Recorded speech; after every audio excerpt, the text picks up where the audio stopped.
Hi, my name is Soun, and I'm a therapist at the Yellow Chair Collective, and today I'm going to be talking about how can we effectively deal with work stress.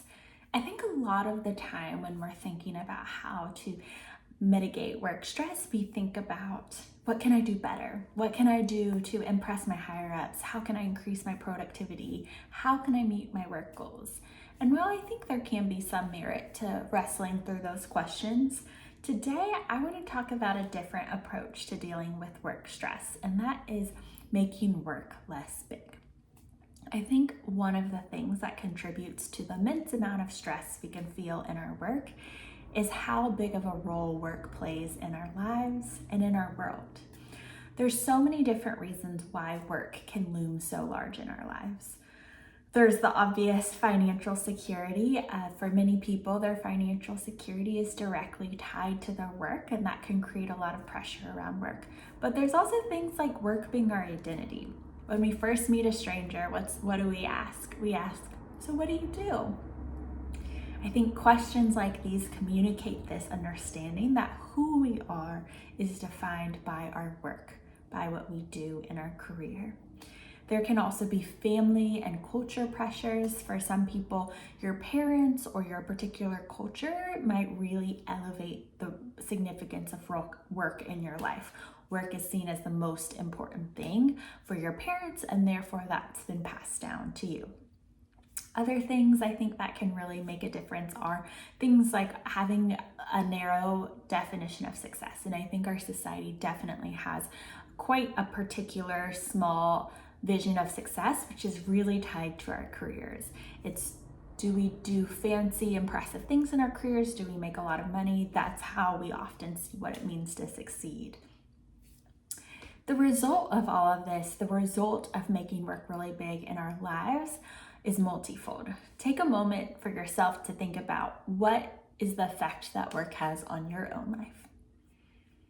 Some of the consequences that come up for me, I think one is imbalance. When work becomes so big, all your time, your resources, your energy, your emotional capacity, it all goes towards work, and you don't have much to give to other parts of your life.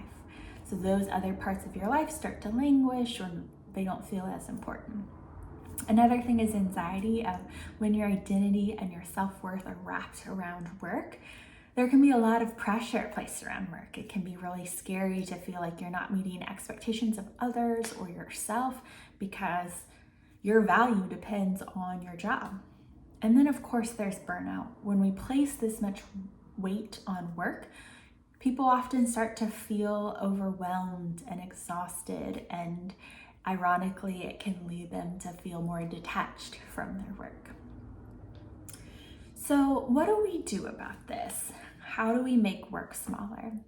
I want to do an activity where essentially I'll have you think about your life as a bookshelf with different boxes on it.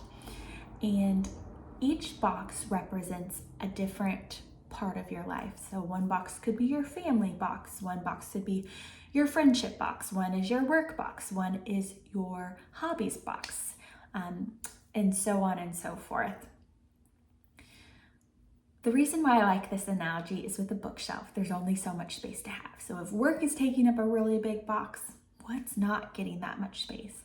So I want you to think about what your life currently looks like and how you might want it to look. What would your ideal be? Are there certain boxes that need to be smaller, certain boxes that you want to make larger? And if so, what's one thing you can do to make that box smaller? What's one thing you can do to make a box that you want bigger, bigger? So think about your life as this bookshelf with your boxes representing the ratio to which you want to give your time and your energy. Thanks so much.